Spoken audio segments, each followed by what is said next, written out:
Hey there, Stampers!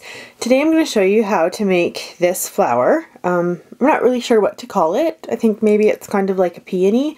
I'm not sure.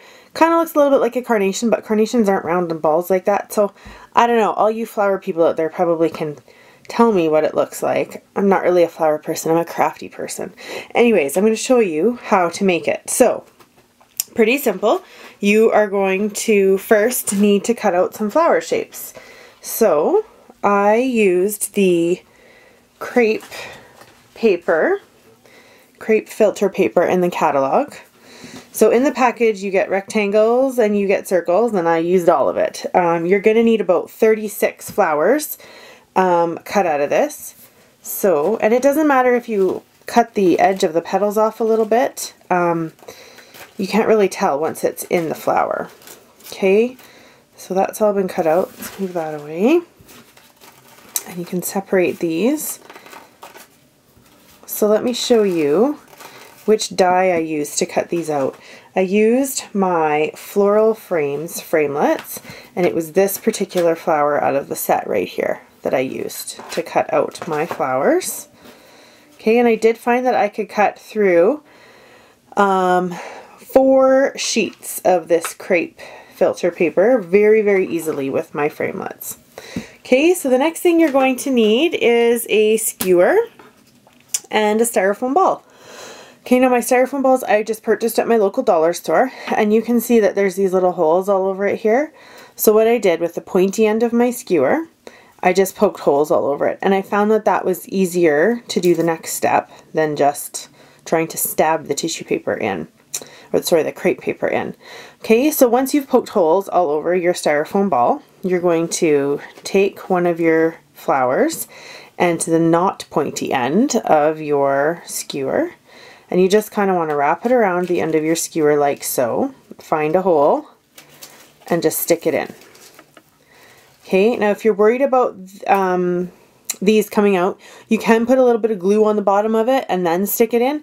I found that I didn't really need to worry about that. They were fine in there like that. I suppose if you were going to use these flowers for something that was going to be touched a lot or moved a lot, you may want to have it a little bit more secure in there, but for my purposes, for display, it's just fine the way it is. So again, you just wrap it around the end of the skewer, find a hole, and just poke it in.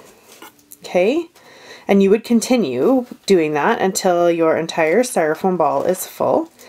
Now, depending how full you want it will depend how close you poke your holes in the ball, and will also depend how many of these little flowers that you're going to need.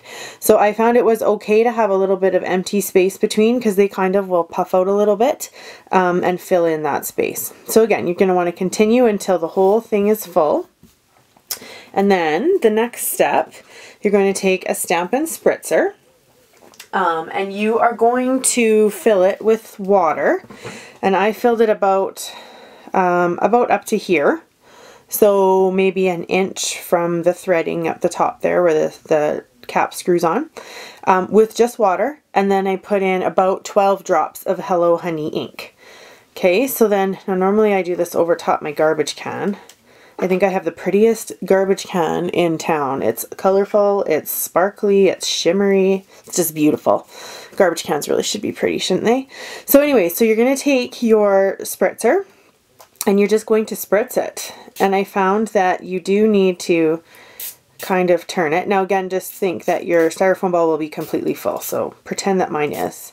And you just keep spritzing it all over just like that until you have the desired amount of color on your little flower. So I'll move that aside. I'll bring back this one again. Okay, so once you have it, oh, let's back up a little bit here.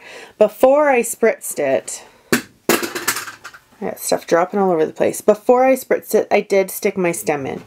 So your stem is just a skewer, and I attached some Mossy Meadow ribbon on it. I used a glue dot, attached the top of it, wound it around, and a glue dot on the bottom, and I just stuck it in one of the holes like this. So that will save your fingers from getting all colored when you spritz it. So it's going to be like that. And then when you're done, and you've spritzed it, you end up with a pretty flower like this. Now you can go back and spritz it again once it's dry. I kind of like that some parts of mine are not quite yellow, they're a little bit white. Gives it a little bit of depth and dimension. But yeah, so easy as that. You can have these cute little, maybe we'll call them Pom Pom flowers. That sounds fun.